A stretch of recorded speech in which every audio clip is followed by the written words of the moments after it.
Muito boa noite a vocês que nos acompanham pela Connect TV no Brasil, também Connect TV em Portugal, aqui no Algarve. Estamos começando mais um Política em Foco, nosso programa semanal que fala e traz tudo a respeito do mundo da política. Hoje tenho como convidado um cara que eu admiro bastante, para mim um dos grandes comentaristas de política e também de jornalismo desses últimos tempos, Rodrigo Constantino, diretamente da Flórida, já nos ouve. Muito boa tarde a você, de acordo com os diversos horários. Boa tarde aí para você, Rodrigo Constantino. Boa tarde, boa noite a todos aí de Portugal também que nos acompanham, a turma do Brasil. É um prazer falar com você hoje. Constantino, até já de cara aqui, o Constantino avisou que está com obra em casa, tem um barulho que vai entrar de vez em quando aí, mas faz parte, né, Constantino? Dessa fase da vida em que a gente acaba trabalhando em casa, né, Constantino? É da vida, é da vida. Vamos lá. Constantino, eu queria começar esse nosso papo falando um pouquinho do teu histórico. Eu queria que você falasse rapidamente, porque tem gente que acha que o Constantino caiu de paraquedas agora no governo Bolsonaro, virou um comentarista político, ele é um cara que não tem passado, que nunca fez nada de importante, é um cara que se notabilizou por causa de ser, segundo as críticas, apoiador do governo Bolsonaro. Conta um pouquinho da tua história para quem nunca ouviu falar, para quem não teve essa curiosidade de pesquisar quem é o Rodrigo Constantino. Perfeito, até porque eu não me vejo como um apoiador do governo Bolsonaro. Eu sou alguém que enxergo virtudes no governo, bons ministros, uma agenda reformista decente e muita tentativa de boicote do lado de lá, né? Então eu acabo ficando na defensiva porque 90% da nossa imprensa virou militante, virou partido de oposição junto com o Supremo Tribunal Federal e tudo mais. Então é algo muito preocupante.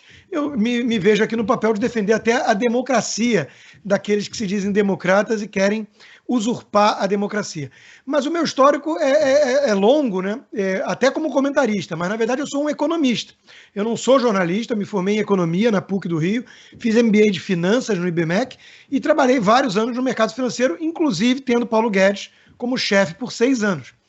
Eu fui gestor de portfólio, analista de empresa, não tinha nada a ver com política, mas ali eu já comecei a ler muito, até por indicações do próprio Paulo Guedes, escola austríaca de economia, algumas coisas mais de filosofia, natureza humana, e comecei a escrever artigos isolados, avulsos, até que uma editora me procurou para pegar alguns trechos e publicar para um outro autor. Eu acabei falando que eu tinha bastante coluna própria, se eles não tinham interesse em publicar um livro, e ali foi publicado meu primeiro livro, Prisioneiros da Liberdade, que é uma coletânea de artigos, inclusive muitos publicados no Mídia Sem Máscara, que à época era a iniciativa do Olavo de Carvalho, né?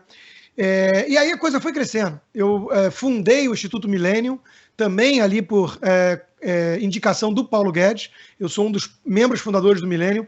Tem ali a turma da família Marinho do Globo, a turma do Tivita, da Veja estava lá, eu acabei ficando no radar. Aí fui convidado para escrever uma coluna no Globo, fiquei 6 anos escrevendo coluna no Globo. Fui convidado para escrever coluna na Veja, fiquei 2 anos escrevendo coluna na Veja.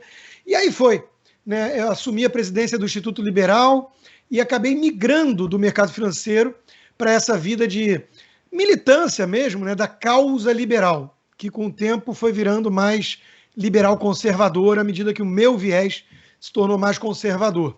Isso tudo está explicado em livros, no livro Confissões de um Ex-Libertário, que é o livro mais autobiográfico em relação a essa mudança também intelectual, consta tudo lá explicando por que eu mudei, né? Então tem toda uma coerência, tem toda uma sequência, lancei vários livros nesse caminho, né? E passei por vários veículos desses de comunicação, né? Zero Hora no Sul, Revista Isto É, Revista Voto no Sul, o Grupo Record, a editora Record, o Grupo Record, ou vice-versa, acho que a editora que é Record, e por aí vai, né? Acabei passando por todos aí, né? E hoje sou comentarista da Jovem Pan, que tem ocupado um espaço bastante seleto aí na imprensa por dar voz ao contraditório, numa mídia, repito, majoritariamente dominada por tucanopetistas, né? E eu sempre critiquei a esquerda. Minha vida, do ponto de vista intelectual, é atacar e rebater falácias esquerdistas. Eu escrevi o meu best-seller Esquerda Caviar, vai fazer uma década ano que vem. Eu escrevi Privatize Já, um livro, inclusive, para uma editora portuguesa, a editora Leia, que defendia ali a privatização de tudo. O meu Esquerda Caviar saiu em Portugal, pela editora Aleteia, né? Então, assim, tem todo um histórico, tem todo um arcabouço, um background, né, para eu chegar onde eu cheguei hoje. E, de novo, né, eu gosto de brincar nas minhas lives que eu não mudei. Se hoje eu ataco antigos companheiros que se diziam liberais, é porque eles estão de mãos dadas com PT e PSOL pedindo impeachment do Bolsonaro com base em fumaça. Viraram demagógicos. Então, eu continuo atacando a esquerda. O Lula, para mim, continua sendo a maior ameaça ao Brasil e todos que estão do lado dele. Então, eu não mudei.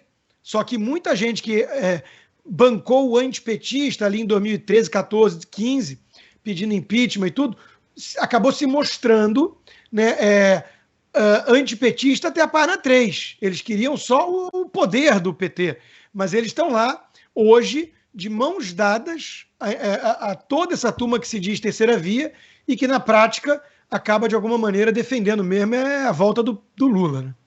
Ô Constantino, eu até comecei quando eu falei como os críticos dizem, apoiador do Bolsonaro, e você virou uma espécie de referência para o bem e para o mal, né? Para o bem, eu digo, do que você defende. Então, as pessoas que querem saber um pouco mais de liberalismo, que querem entender um pouco de economia, que é uma coisa tão difícil, então muitas vezes te ouvem que você fala com uma linguagem mais simples e que vamos dizer, palatável e acessível para muita gente. Mas lá, os que te criticam, os que criticam, vamos dizer, o teu viés conservador, liberal, eles te atacam diretamente como apoiador cego do bolsonarismo.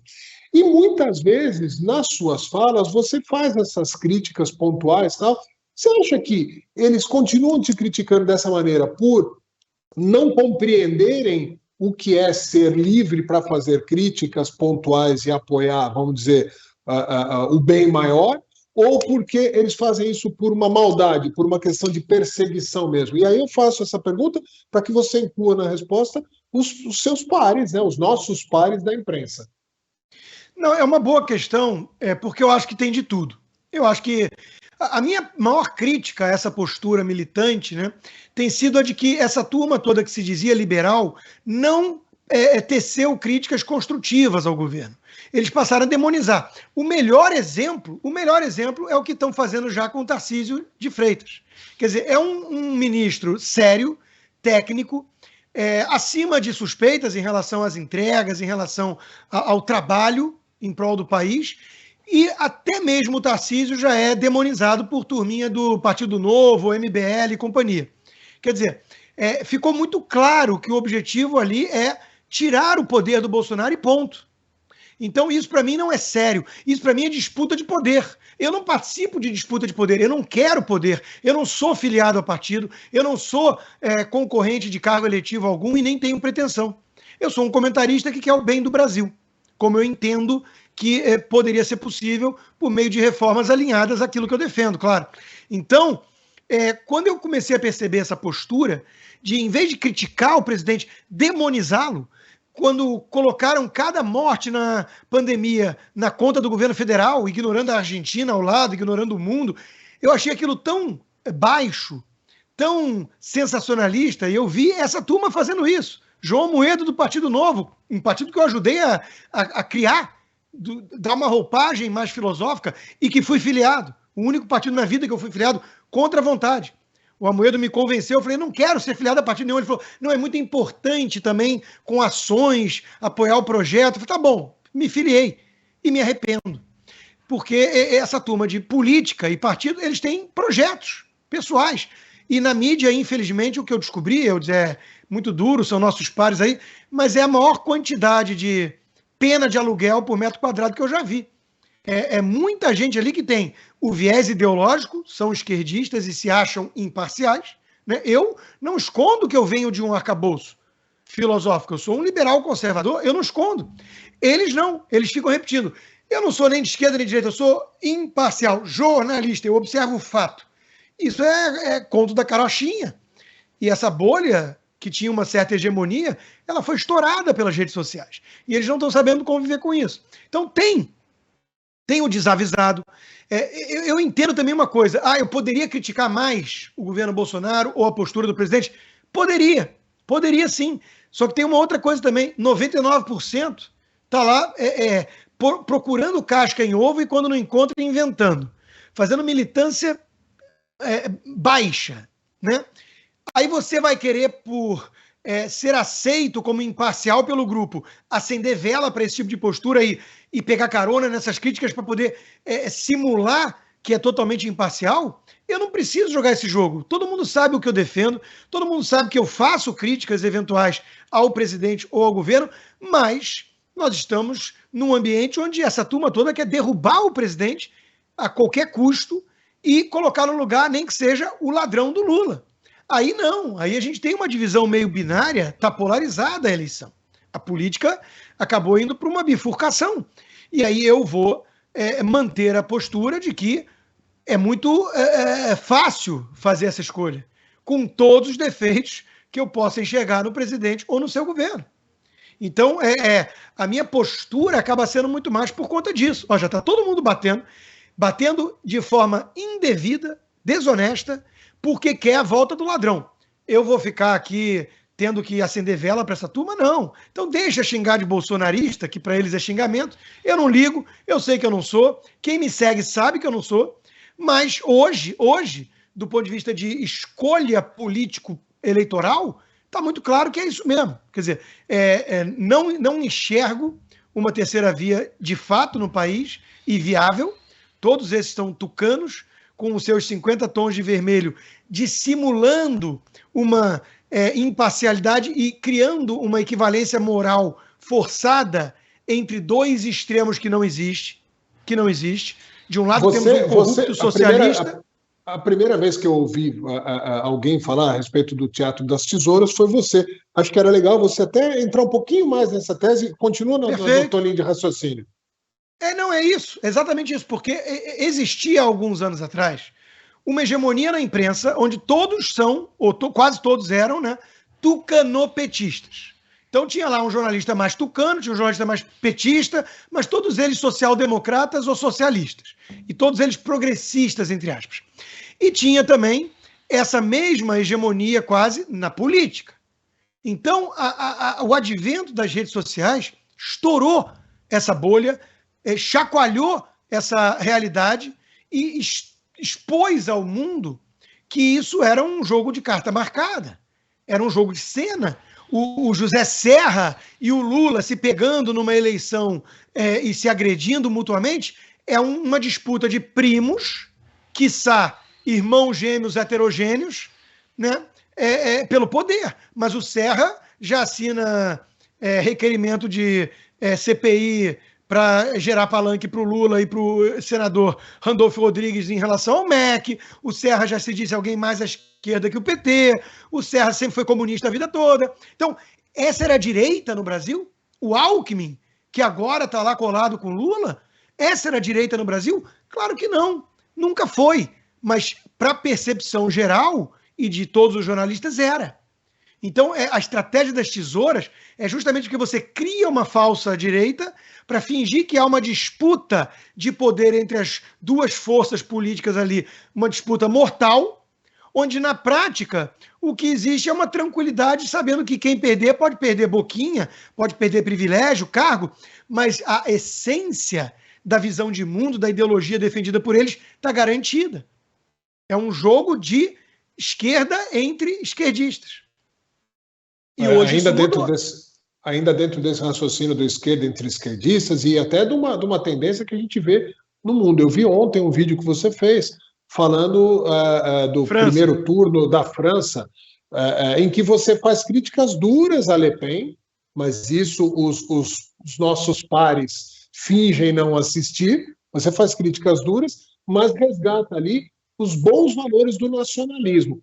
E no Brasil, a gente tem visto assim, que quem ousa falar de patriotismo, de amor à pátria, bandeira do Brasil, as cores e tal, são fascistas, são pessoas que não querem o bem, e as pessoas que tentam defender esses princípios, estando fora do país, como você, como eu aqui em Portugal, acabam sendo acusados, se gostasse tanto, não tinha saído do país. Fala um pouquinho disso.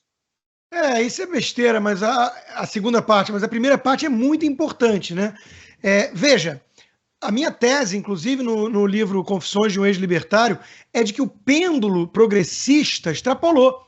Essa turma perdeu o juízo, essa turma passou a defender pautas muito radicais e que eram consideradas radicais há 8, 10 anos atrás pelos próprios esquerdistas. Eu dou um exemplo, o Barack Hussein Obama, para mim, que acompanhava já a política americana de perto, ele era um radical. Ele teve como mentor o Saul Alinsky, que tem um livro, Regras para os Radicais, dedicado a Lúcifer. Ele teve um professor no Havaí, que era marxista, que foi a principal influência dele. Então, o Obama era um radical. Alguém que queria mudar fundamentalmente a América. Só que o Obama, naquela época que governou, defendia algumas coisas, como família, como casamento e tudo mais, que hoje o Partido Democrata considera coisa de retrógrado reacionário fascista. Então veja como a coisa acelerou. Hoje eles estão defendendo aborto tardio, hoje eles estão defendendo escancarar as fronteiras para qualquer imigrante, hoje eles estão defendendo defund the police, tirar recurso da polícia. Quer dizer, virou o PSOL. O Partido Democrata virou o PSOL, não é mais o PSDB, como sempre foi. Então, sim, isso está produzindo uma reação. E a reação chama-se Trump. A reação na França chama-se Marine Le Pen, porque é um nacionalismo populista que fala ao povo uma linguagem que o povo entende, que é acessível, de defesa de valores básicos, ainda que com uma coloração, ainda que com uma tonalidade meio extremada, meio radical, porque é uma resposta, é uma reação. E o outro ponto interessante nessa análise é que esses progressistas estão desde sempre gritando, olha o lobo no quintal, que nem a história do Pedro e o lobo, mesmo quando se tratava de figuras que eram muito moderadas ou até meio esquerda. Já dei o exemplo do Serra no Brasil. Vamos falar aqui dos Estados Unidos. O Mitt Romney, que é um republicano apenas em nome, como eles chamam, um rhino, ele tem todo o perfil de um democrata. O Mitt Romney, que tem aquela postura de lorde britânico, ele foi acusado de fascista, de insensível, de alguém que não ligava para as minorias. O Mitt Romney. Então, o problema de você gritar lobo toda hora é que a hora que aparecer um lobo, ninguém vai acreditar. É a lição da fábula. Então, o problema é que quando aparece alguém um pouquinho mais nacionalista radical e tudo, que você mesmo como conservador olha e fala assim, puxa, essa pessoa exagera, não gosto, tenho receio. Não adianta, ninguém vai acreditar que você está denunciando excessos verdadeiros, porque você fez isso quando eram pessoas absolutamente moderadas. Você inviabilizou o debate político. A tática dessa esquerda é demonizar o adversário como se fosse um inimigo mortal. Eles acham que todo liberal clássico e conservador são pessoas do mal, são pessoas insensíveis, que não ligam para os pobres ou para as minorias. Isso é uma tática velha conhecida, monopólio das virtudes. Só que isso inviabiliza o diálogo numa democracia. Aqui em Portugal tem o caso do André Ventura, não sei se você chegou a acompanhar, é de um partido que chama Chega, que tem os seus defeitos, que tem seus radicalismos, que tem principalmente uma falta de postura, muitas vezes, mas que foi perseguido pela imprensa como se ele só falasse bobagens. De todo o material de campanha que eu vi aqui, eu estive aqui durante as eleições de Portugal, o único outdoor que eu vi pichado, só um eu vi pichado, foi um do André Ventura. Talvez não, e aí tem uma outra coisa também, né?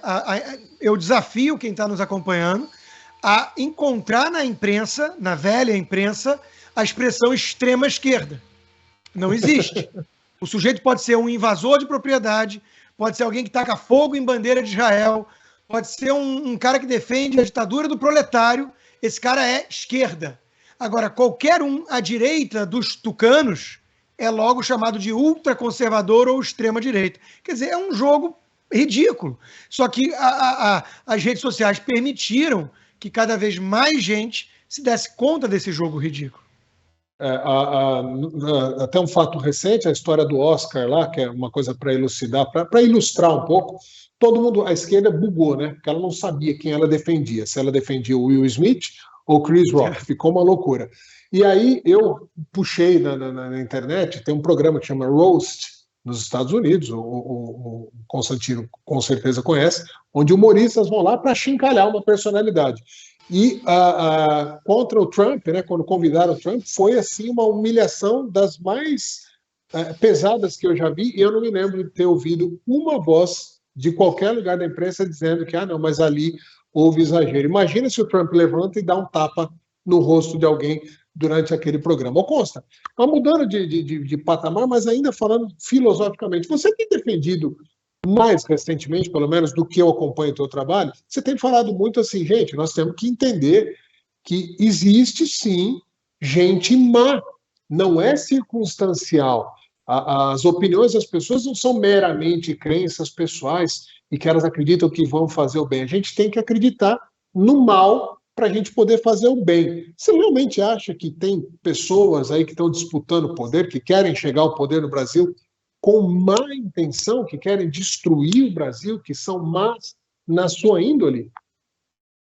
Olha, eu não tenho dúvida que o mal existe. E o mal ele é demonstrado em ações de seres humanos. E o ser humano tem livre-arbítrio, ele tem volição, ele tem a capacidade de escolha. Por mais influenciada que essa escolha seja pela criação, pelo histórico, pelas circunstâncias, muitas vezes difíceis para alguns. Mas a gente vê pessoas que tinham tudo para se tornar amarguradas, rancorosas, até nihilistas, e são pessoas decentes. Então eu chamo a responsabilidade o indivíduo sempre. A responsabilidade tem que vir junto com a liberdade. Quando a gente vê ações que apontam sempre para mesquinhez, megalomania, ambição desmedida, né, egolatria, a gente percebe que está lidando com pessoas que se desviaram de um caminho bom. Agora, de novo, eu não quero cometer o mesmo erro dos meus adversários. Eu não quero demonizar todo mundo que pensa diferente de mim como pessoas do mal. Eu acho que tem muita gente ali que é inocente e útil. Muita gente que acreditou em premissas equivocadas, como, por exemplo, as premissas românticas, russonianas, o bom selvagem, a natureza humana infinitamente elástica, o materialismo, que acha que tudo se resolve com grana no banco, né? E pessoas, às vezes, têm dinheiro e são do mal, e pessoas, às vezes, são pobres e são trabalhadores decentes e honestos. Então, é preciso quebrar essas premissas esquerdistas, progressistas, porque elas estão influenciando gerações. E eles têm a cultura, eles têm a academia, as salas de aula, eles têm a mídia. Então, eles influenciam muito. E eu vejo ainda mais esses jovens, né, com essa questão toda de ideologia de gênero, todo mundo sendo influenciado por ideias perigosas. E ideias têm consequências. Então, eu acho que, acima de tudo, a gente tem que bater nas ideias. Agora, sim, claro que tem gente ruim que vai para a política e que quer, de alguma maneira, controle, poder. Isso é uma droga mais poderosa do que muita droga por aí. Né? O desejo de controlar vidas alheias é algo que a gente percebe em algumas pessoas. E alguns deles até confessam. Eu acho que o Jorge Soros, por exemplo, já deixou transparecer em algumas entrevistas isso, né? Depois de muitos bilhões de dólares, o que resta para um cara? Às vezes isso. Às vezes, se ele for uma pessoa desprovida de alguns valores mais sólidos, ele vai querer exatamente isso, ele vai querer brincar de Deus. Isso está na mitologia grega, né? O Prometeu, que quis roubar o fogo dos deuses e foi punido. Então, isso não vem de hoje.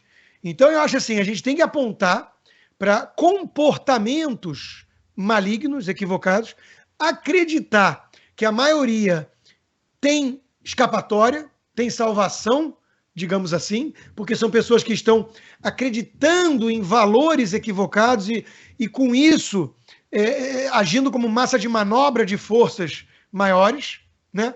E tratar também com algum respeito até certo limite às discordâncias e bater nas ideias, porque eu acho que aí a gente consegue manter um debate mais civilizado dentro da democracia e dentro da política. Você tem falado também muito contra essas iniciativas globalistas que meio que ignoram qualquer tipo de intenção de se resgatar ou de se preservar valores culturais, valores patrióticos, valores que fazem o que nós somos, né? Nós só chegamos aqui através desses valores. E muitas vezes você mesmo brinca, fala, gosto do capacete, como que você fala? Chapéu de alumínio, tal, que você brinca com isso. Você é acusado de ser conspiracionista, que isso é maluquice do Consta, tal. Só que a cada momento a gente vê essas coisas crescendo cada vez mais. Na Europa, então, é uma coisa estranha, né? A gente vê bastante isso, um desejo de que a Europa seja uma só, sendo que tem uma multiculturalidade aqui gigantesca. Você acha que isso é conspiração ou está em plano, está em curso esse projeto? Não, mais do que estar em curso e a gente conseguir observar na prática o globalismo e o perigo dele, na pandemia isso ficou mais do que evidente, né? É a tentativa de governar tudo de cima para baixo com entidades supranacionais como ONU, OMS, burocratas e tecnocratas sem rosto e sem voto, portanto sem accountability do povo, né? Ditando regras, inclusive muito draconianas e autoritárias, em nome da ciência e do coletivismo. Então, isso está na prática. Agora, mais do que isso, a literatura é farta em relação à confissão dos objetivos. O Flávio Gordon tem escrito várias colunas na Gazeta do Povo sobre isso, mostrando lá atrás, isso vem desde, por exemplo, do escritor H.G. Wells, né, o famoso escritor de ficção, de literatura. O H.G. Wells defendia abertamente isso, um governo mundial, a nova ordem mundial. Eles desprezam a ideia do patriotismo, da fronteira nacional. A soberania nacional é algo para eles tacanho e atrasado. Eles se inspiram numa espécie de visão estética de mundo, romântica, ingênua, que está muito bem ilustrada na música Imagine, do John Lennon. Imagine um mundo sem fronteiras, sem religião, que vai acabar as guerras e todo mundo vai viver feliz para sempre. Isso é uma distopia. É uma distopia perigosíssima, porque o ser humano, a natureza humana clama por conhecimento e por círculos concêntricos de aproximação, por meio da mesma língua, da mesma cultura, da mesma história. Eu moro num caldeirão cultural latino-americano, que é a Flórida, e aqui a gente percebe nitidamente isso. A cidade onde eu moro, o Weston, já teve o apelido de Westonzuela, de tantos venezuelanos que estão aqui. Mas os colombianos são o segundo número e tem uma comunidade à parte. E os brasileiros, que já são os terceiros e crescendo, né, basicamente criaram a comunidade dos brasileiros de Weston. Porque nós queremos isso, nós nos sentimos mais à vontade, é a nossa língua, é a nossa cultura, é a nossa história comum. Então, as pessoas... Elas agem com base em tribos. O tribalismo ele foi, de certa forma, superado pela globalização e tudo, mas ele não é 100% abolido jamais, porque nós agimos com base em alguns conceitos de tribo. E essa visão do cosmopolita, liberal, entre aspas, cidadão do mundo, como se diz o Obama e companhia, isso é uma bolha do mundo de Davos.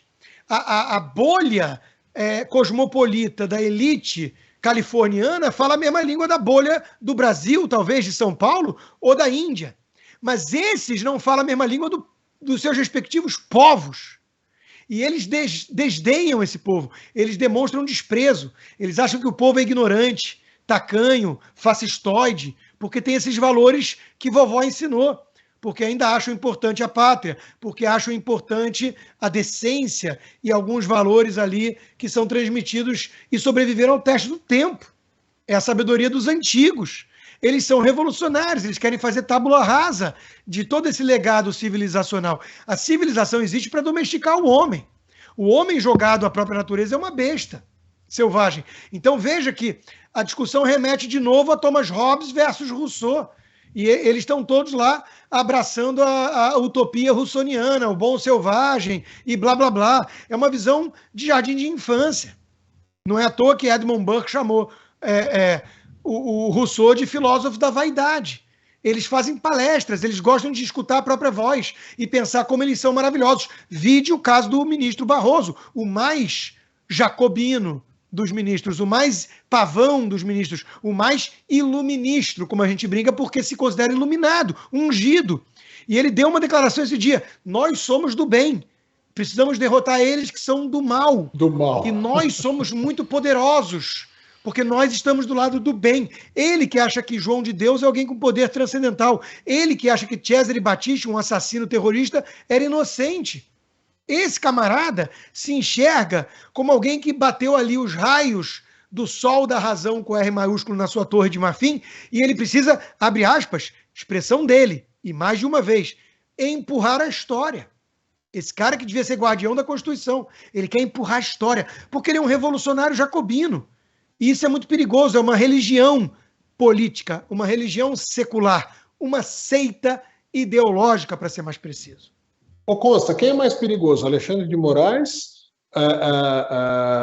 nesse caso, que a impressão que passa é que ele sabe a maldade que ele está fazendo, ou o Barroso, que ele talvez acredite que ele está fazendo o bem? Quem é mais perigoso? Essa é uma ótima questão. Eu escrevi sobre isso agora para a coluna da Revista Oeste, que vai ser publicada essa semana, e a minha conclusão é de que o Barroso, a longo prazo, é mais perigoso. Ele é o ativista militante dentro do STF, ele é o PSOL. Enquanto que, por exemplo, o Gilmar Mendes, que você não inclui na pergunta, mas eu incluo na resposta, é uma espécie de MDB, é uma espécie de PSDB. Ele é alguém fisiológico, ele é alguém que muda repentinamente de discurso para atender a certos grupos, mas a gente sabe o que esperar. O Alexandre de Moraes é o pitbull que está perseguindo bolsonaristas. Então a gente sabe que ele oferece um perigo muito grande, ele está usando de um poder arbitrário de maneira muito abusiva, mas, de novo, é contido, parece contido ali num espaço e tempo. O Barroso não, o Barroso ele quer legislar sem voto. O Barroso ele quer mudar a história, ele quer criar novas concepções e novas leis sobre aborto, sobre casamento, sobre drogas, sobre tudo, com base na cabeça dele, e acha que todos os que se opõem a ele são pessoas malignas, atrasadas, imorais. Isso é um perigo. Isso é um perigo. Esse cara, ele realmente está imbuído de uma visão, né, redentora. Ele está numa cruzada moralista. E esses são os mais perigosos. Você tem medo do STF? Você tem medo dos tentáculos, sejam eles ideológicos ou do pitbull, de alguma maneira te atingirem? E eu não falo te atingirem, por exemplo, como bloquear canal de YouTube, que acho que isso a gente está suscetível o tempo todo, mas para além disso, por exemplo, uma hora que você vai ao Brasil, ser preso, sim, esse tipo de coisa? Sim, é uma possibilidade, porque e para isso serviu a estratégia de usar o arbítrio e perseguir alguns jornalistas mais radicais ou deputados como Daniel Silveira. É para intimidar todos mesmo. É para mostrar que o poder é ilimitado e não tem critério. Então, a partir do momento que você entende que não precisa ter cometido um crime para ser preso, é claro que gera medo. Quem tem juízo tem medo, porque você não sabe do que eles são capazes. Eles estão testando os limites e estão encontrando pouca resistência, principalmente no Senado. Então eles vão avançando. É óbvio que existe um receio de que eles amanhã podem resolver encasquetar com um jornalista diferente, com alguém até da mídia mainstream, alguém que esteja numa Jovem Pan. Então, assim, estariam comprando talvez uma briga mais barulhenta, mas para mim está muito claro hoje em dia que eles têm pouco medo disso. Você passou por um momento, talvez, eu vi algumas declarações suas, talvez o pior momento da sua vida em relação ao quanto você foi atacado covardemente num episódio que deram um jeito de envolver até a sua família e tal. Você saiu mais fortalecido desse momento? Você saiu, vamos dizer, com mais vontade de defender os seus princípios? Que é o que me parece. Sem sombra de dúvidas, né? Primeira coisa, eu detesto o vitimismo. Essa vitimização que a gente vê na sociedade hoje é um dos grandes problemas que eu estou tentando enfrentar, né? Essa geração floco de neve. Então, eu não fiquei bancando a vítima. Eu meti 16 processos. Eu usei os instrumentos legais para meter processo em quem atacou minha honra. É o crime de honra. Calúnia, injúria, difamação. Eu estou pedindo reparação, né, para 16 pessoas. Agora, eu não fiquei bancando a vítima, o que não quer dizer que não foi doloroso. todo mundo sabe que teve um momento que eu desabafei de forma incontrolável, coisa que eu não gosto, até porque eu tenho muito apreço pela visão do cavalheiro britânico, do gentleman, né? Não chora em público, guarda para si. Ali eu estourei porque minha filha estava longe. Ela estava no Brasil, eu não podia abraçá-la, ela me ligou chorando, ela gravou um vídeo que canais de imprensa exploraram de maneira distorcida, dizendo a filha do Constantino chora como reação à fala dele. Não, ela chorou por causa da reação da imprensa e dos canalhas, dizendo, meu pai não é isso que estão dizendo. Foi por isso que ela chorou. Então foi tudo muito revoltante e eu, num momento de excesso de tensão, desabafei e chorei. Usam isso até hoje contra mim. Tudo bem, mas o fato é que eu não banco a vítima, não. Agora, é óbvio que eu saí fortalecido, porque Nietzsche já dizia, o que não te mata te fortalece. E eu saí mais convencido de algo que eu já acreditava até então, que é muito importante e libertador quando você entende. Eu sou incancelável. Porque você só pode ser cancelado quando você adere ao sistema. Tem até um episódio do Black Mirror sobre isso, que é um dos episódios que eu mais gosto, em que tem tudo ali um mecanismo de notas sociais, né? E que a garota ela sofre muito com isso, porque ela precisa atender essas expectativas, e os outros vivem para os outros, e é uma crítica social muito relevante para a era moderna. Só que ela encontra em determinado momento uma caminhoneira, uma senhora, que fala assim, minha filha, sai fora desse sistema podre. Eu não ligo para minha nota. Você tem que arcar com consequências. Você não vai ser convidado para o jantar inteligentinho, como diria o Pondé nos bons tempos, né, por gente limpinha, que só convive com gente parecida, porque fala muito em nome da tolerância e da diversidade, mas não pode receber um conservador em casa. Se tiver alguém que declara voto ao Trump ou ao Bolsonaro, eles vão olhar com nojinho e talvez expulsar e nunca mais convidam. Então eles falam em diversidade até a página 2. Né? Mas então quando você se considera incancelável, porque você entende que essa patota, se quer te cancelar, estão te fazendo um favor, isso é libertador. É claro que eu estou falando isso, mas eu já atingi um nome, eu reagi criando o meu canal e sobrevivi. É mais fácil do que alguém que tem medo de perder o emprego e não vai ter o que fazer. Então, essa tática do cancelamento funciona por isso, porque ela intimida e cria autocensura aos réis mortais, digamos assim. As pessoas que não podem se dar ao luxo de ficar comprando briga política em público. Então, eles vão se autocensurar, porque eles não podem rebater a Anitta e o imitador de focas em público, porque isso pode custar o emprego deles. E é o que está acontecendo, né? Uma perseguição permanente. Constantino, eu acho que, de alguma maneira, você acaba sendo uma das vozes, que não são muitas, mas têm sido cada vez mais veementes, que dão pelo menos um desafogo para essa parte da sociedade que acredita, gosta do que você fala, acredita nesses mesmos conceitos, mas muitas vezes não pode se libertar nem na rede social por conta desses cancelamentos, desses prejuízos diretos que podem acontecer. Boa parte do que o Constantino falou aí, principalmente na parte filosófica, na parte de literatura, este aqui, meu livro de cabeceira, desde que o recebi, já estou na segunda vez que estou lendo para aprender bastante. Queria que você falasse, para finalizar, Constantino, todas as plataformas que as pessoas podem te encontrar. Jovem Pan, a mais famosa delas, as pessoas podem te ver no 3 em 1, em diversas participações em outros programas, está sempre lá no Pânico e tal, mas você tem o canal do Tudo Consta, fala um pouquinho das outras plataformas, Tudo Consta, que inclusive ele é exibido no YouTube e depois reprisado na Connect TV. É isso aí, né? Na verdade é o seguinte, esse feedback que você está me dando, Eudes, é um dos que eu mais recebo. Poxa, você consegue dar voz a tudo aquilo que está dentro de mim e não necessariamente eu consigo concatenar dessa forma tão acessível e mastigada e você me representa. Então esse é o principal feedback. E eu espero continuar representando essa multidão silenciosa, porque ao contrário da empáfia, da arrogância do Barroso, nós não nos consideramos as últimas bolachas do pacote. Nós sabemos e acreditamos, né, que somos todos potenciais pecadores, nós sabemos que precisamos sempre tentar, buscar, melhorar como indivíduos, porque nós não somos perfeitos, porque nós temos vários defeitos, Isso é o contrário do Barroso. Então nós partimos de uma postura de humildade. E acho que talvez por isso a gente consiga defender causas tão melhores do que essa turma arrogante. Eu estou lá na Jovem Pan, eu estou lá diariamente na Gazeta do Povo, com uma coluna, com um blog diário.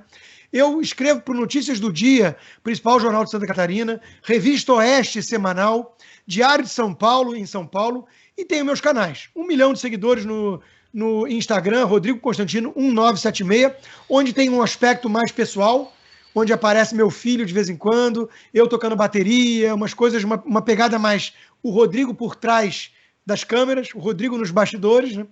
Eu tenho o meu canal do YouTube, com 800 mil seguidores quase, que é o Rodrigo Constantino, e o meu Twitter com 800 e poucos mil seguidores também, que é o R Constantino, e cada um tem uma pegada. O Twitter é aquela selva, né?